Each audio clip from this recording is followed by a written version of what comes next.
আলুশের জীবন থেকে কুসুমকে চিরতরে সরিয়ে দিতে এবার কুসুমকে লক্ষ্য করে গুলি চালাল শ্রীতমা।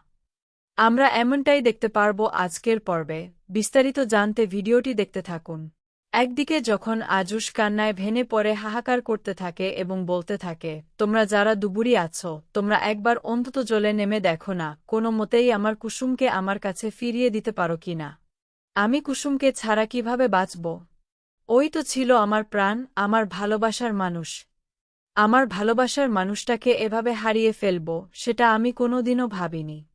শুধুমাত্র এই শ্যাম আর তৃষার জন্যই আজ আমার স্ত্রীর এই অবস্থা। ঠিক সেই সময়ে ইন্দ্রাণী গাঙ্গুলি এসে আজুশের মুখ চেপে ধরে বলতে থাকে, চুপ করো, একদম চুপ করো। অনেকক্ষণ ধরে তোমার এই কথাগুলো সহ্য করছি। তোমার মাথা খারাপ হয়ে গেছে। তুমি এখনও উল্টোপাল্টা কথাবার্তা বলে চলেছ, এমনভাবে আচরণ করছ যেন তোমার খুব কাছের এবং ভালোবাসার মানুষ মারা গেছে। যদি সত্যিই কুসুমের মৃত্যু হয়ে থাকে তাহলে আমরাও ওর দেহ উদ্ধার করার চেষ্টা করব, শেষকৃত্য সম্পন্ন করব, যাতে ওর আত্মার শান্তি হয়। কিন্তু তাই বলে তুমি এভাবে কান্নাকাটি করে লোকসমাজে আরও নানা কথা রটাবে, সবাই হাসাহাসি করবে, সেটা আমি কোনো মতেই বরদাস্ত করব না। ঠিক সেই সময় আজুশ বলতে থাকে, মা, তুমি একটা পাষাণ কিভাবে হতে পারো বলো তো? তখন ইন্দ্রাণী গাঙ্গুলি বলতে থাকে, আমি পাষাণ হতে পারি কারণ তুমি আমার ছেলে। তুমি ভুলে যেও না, তুমি যদি এভাবে একজন কাজের মেয়ের জন্য কান্নাকাটি করো তাহলে সমাজে মানুষ নানা কথা বলবে। সেটা আমি কোনো মতেই মেনে নেব না। ঈশান বলতে থাকে, ভাই, তুই ঈশ্বরের কাছে প্রার্থনা কর, এত সহজে হার মানিস না। আমি বিশ্বাস করি কোনো না কোনোভাবে কুসুম অবশ্যই তোর কাছে ফিরে আসবে। ঠিক সেই সময় একদিকে শ্যাম আর তৃষা সেখান থেকে পালিয়ে যাওয়ার চেষ্টা করতে থাকে। তখন আজুশ বলতে থাকে, অফিসার, আপনারা দাঁড়িয়ে দাঁড়িয়ে কি দেখছেন? এরা ভয়ঙ্কর অপরাধী, এদের কারণেই আমার স্ত্রীকে এই জলে ফেলে দেওয়া হয়েছে। আপনারা এক্ষুনি ওদের গ্রেফতার করুন, না হলে আজ আমি নিজে হাতে ওদের শেষ করে ফেলব। পুলিশ শ্যাম এবং তৃষাকে একসঙ্গে গ্রেফতার করে বলতে থাকে, অনেক হয়েছে, অনেক বদমাইশি করেছেন, আর কোনো চালাকি চলবে না। এবার আপনাদের হাজতবাস করার সময় এসেছে। আপনাদের পাপের ঘড়া পূর্ণ হয়েছে। ঠিক সেই সময় তৃষা কাঁদতে কাঁদতে বলতে থাকে, দাদা, তুমি এমনটা করো না, আমি আজুশকে ছাড়া বাঁচতে পারব না। আমি গিয়ে কি করব বলতো? আমি তো সবকিছু করেছি শুধু আজুশকে পাওয়ার জন্য। সেই মানুষটাকেই যদি নিজের করে না পাই তাহলে আমি কি করব বলো? এক পর্যায়ে শ্রীতমা তৃষাকে ঠাস করে চড় মারে এবং বলতে থাকে, তোমার লজ্জা করে না? অন্য কারো হবু স্বামীকে নিয়ে এভাবে টানাটানি করতে? আজুশের সঙ্গে আমার বিয়ে হওয়ার কথা ছিল। আর সেই জায়গায় তুমি কুসুমের সঙ্গে যা কিছু করেছ, যদি এই ভেবে করে থাকো যে কুসুমকে সরিয়ে দিলে তুমি আজুশকে পেয়ে যাবে, তাহলে সেটা কোনোদিনও সম্ভব নয়। কারণ আজুশের সঙ্গে আমার বিয়ে হওয়ার কথা ছিল, আর সেটাই খুব শীঘ্রই হবে। তাই আজুশকে পাওয়ার স্বপ্ন দেখা বন্ধ করো। এখন জেলে গিয়ে নিজের অপরাধের শাস্তি ভোগ করো। কারণ তুমি যে অপরাধ করেছ সেটা সম্পূর্ণরূপে ক্ষমার অযোগ্য। এরপর দেখা যায় আজুশ শ্রীতমার উপর ক্ষিপ্ত হয়ে বলতে থাকে, তোমার কি মনে হয় বলতো?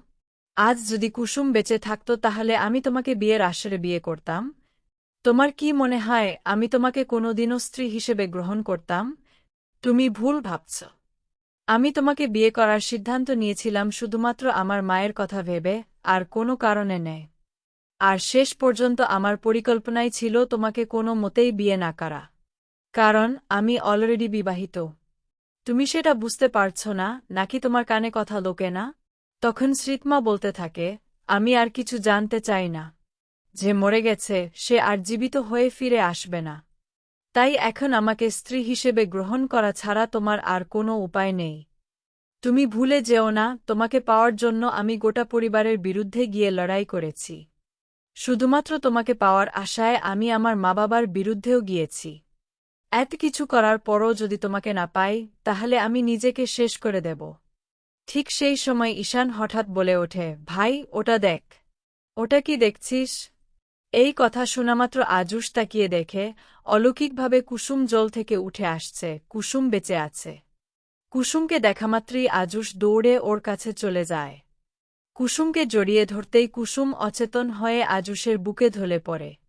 তখন আজুশ কুসুমকে কোলে তুলে নিয়ে উপরে নিয়ে আসে।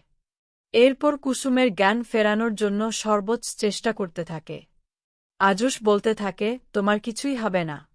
তুমি যখন একবার আমার কাছে ফিরে এসেছ, তখন ঈশ্বরও আর আমাদের আলাদা করতে পারবেন না। পৃথিবীর কোনো শক্তি আর আমাদের দুজনকে আলাদা করতে পারবে না। তুমি শুধু একবার আমার দিকে তাকাও। শুধু একবার চোখ খোলো। দেখো, তুমি তো মৃত্যুর সঙ্গেও লড়াই করে আমাদের ভালোবাসার টানে ফিরে এসেছ। আমরা তো একে অপরকে কথা দিয়েছিলাম চিরকাল একসঙ্গে থাকব। তাহলে সেই প্রতিশ্রুতি ভুলে গেলে কেন? এভাবে চোখ বন্ধ করে থেকো না। আমি তোমাকে আর কোনোদিনও আমার কাছ থেকে আলাদা হতে দেব না। প্লিজ একবার অন্তত চোখ খোলো। ঠিক সেই সময় শ্রীতমা বলতে থাকে, আজুস, আমি কিন্তু ওকে জ্যান্ত পুঁতে রাখব, আমি বলে রাখলাম। ও বাঁচুক বা মরুক, তাতে তোমার কি? তুমি এক্ষুনি আমার স্মৃতিতে সিঁদুর পরিয়ে দেবে কি না সেটা বলো। না হলে আমি কোনো মতেই তোমাকে ছাড়ব না। আজুস, আমার সঙ্গে কথা শেষ করো। ঠিক সেই সময় আজুস শ্রীতমাকে ঠাস করে চড় মেরে বলতে থাকে, তোমার কি মনে হয় আমার স্ত্রীর এই অবস্থা দেখে আমি এখন তোমার প্রশ্নের জবাব দিতে বাধ্য? তুমি ভুলে যেও না, আমি আজুষ্মান গাঙ্গুলি। তুমি যতই চেষ্টা করো না কেন, কোনোদিনও আমাকে বাধ্য করতে পারবে না। ঠিক সেই সময় শ্রীতমা বলতে থাকে, তাহলে এরপর কুসুমের সঙ্গে যা কিছু হবে তার জন্য কিন্তু তুমিই দায়ী থাকবে। এরপর কুসুমের জ্ঞান ফিরিয়ে আনার জন্য সবাই সর্বোচ্চ চেষ্টা করতে থাকে।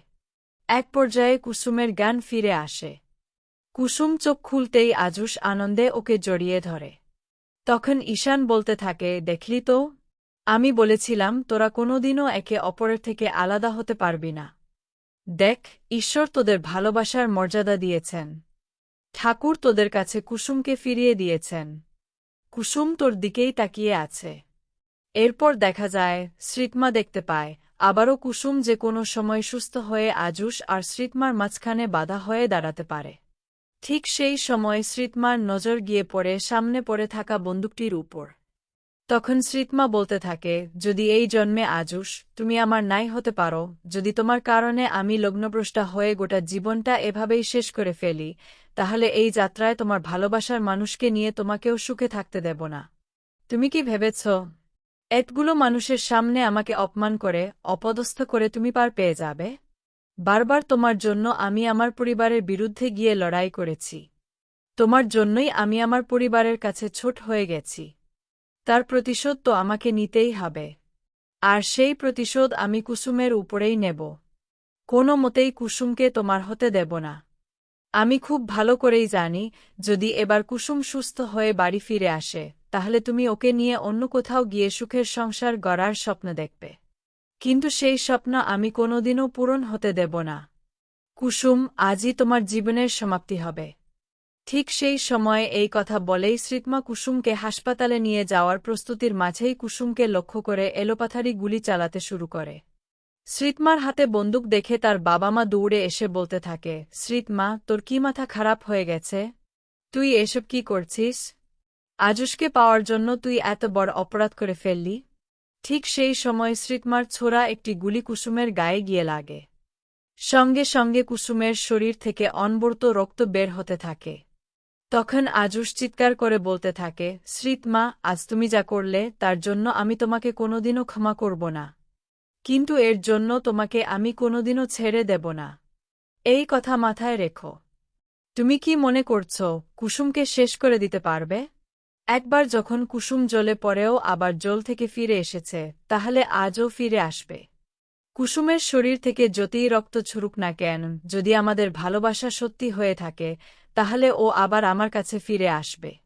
আমি তোমাকে এই চ্যালেঞ্জ দিলাম। ঠিক সেই সময় ঈশান বলতে থাকে, ভাই, আমাদের হাতে বেশি সময় নেই।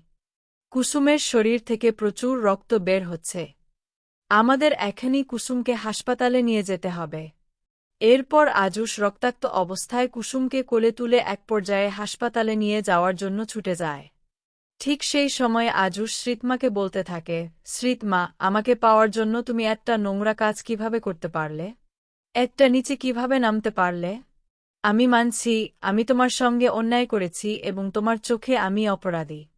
কিন্তু তাই বলে তুমি যে একটা নির্মম হতে পারো, সেটা আমি কোনোদিনও কল্পনা করতে পারিনি।